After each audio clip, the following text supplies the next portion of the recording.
are so convinced about the biological benefits of being in nature that they are dedicating more and more acreage and parks to the practice of forest bathing, or shinmin-yoku. In this experience, you walk along paying particular attention to the sights and smells around you. You break branches to smell the sharp tang of the cypress oils. You breathe deeply and close your eyes.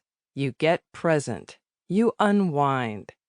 This is forest bathing, and although it sounds woo-woo, the science is impressive. And who among us doesn't feel better after a walk outside? But unfortunately, the most outside many of us get is scurrying from our car to the office or home. And for our children, it's even more important that they get outside. Kids need nature. James Solace says, based on previous studies, we can definitely say that the best predictor of preschool children's physical activity is simply being outdoors, and that an indoor, sedentary childhood is linked to mental health problems. Another study on the effect of nature in children came to these conclusions. Access to green space was associated with improved mental well-being, overall health, and cognitive development of children. It promotes attention restoration, memory, competence, supportive social groups, self-discipline, moderates stress, improves behaviors and symptoms of ADHD, and was even associated with higher standardized test scores. Finnish students don't start school until age 7 and spend a large amount of time outdoors even after they begin formal schooling, 15 minutes every hour.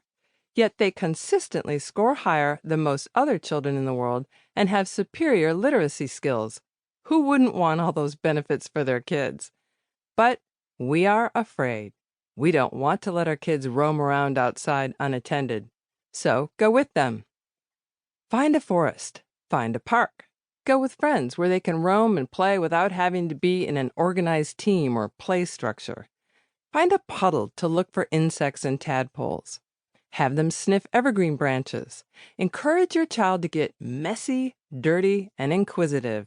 One of my proudest moments at the park was when I was the only mother who would let her child play in a mud puddle. I remember one rainy spring afternoon. I had it. I was lonely and my toddler was stir-crazy.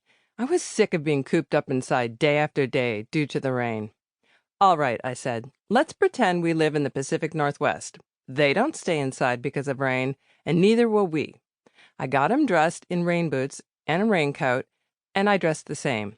We went outside and started hunting for frogs. We lifted up flower pots and chairs and unraveled the hose and found several hidden within the folds. He squealed with delight. We stomped in puddles and tried to make the biggest splashes possible. We lifted up stones and hunted for plump earthworms. There was a small creek, more like a rivulet in a ditch across the road, and I made simple foil boats, and we raced them in the water. We looked for tadpoles in standing water. We had a blast, and it didn't take any advanced planning or tools, just stepping outside. Science proves this will do far more for your child's brain development than staring at any screen. So how can we become more at home in nature and derive its benefits for ourselves and our families more often? It doesn't take much. You don't have to climb Everest, start backpacking every weekend, or travel to Japan. Just step outside. Maybe get a bird feeder and watch the birds. Learn what foods they like, what size birdhouses they need. Try to grow something. Sunflowers are easy. Walk the dog around the area. Notice the sounds, the sights. Is it always windy in the afternoon? From what direction does the wind blow? Step outside at night. Can you see the stars? Can you spot the constellation of Orion? Maybe you can ride a bike with the family after dinner. Maybe on the weekends you can go to an area to hike or stroll. Find a place with tree stumps or a creek or wildflowers. As my rainy day demonstrates, it doesn't take much to fascinate kids.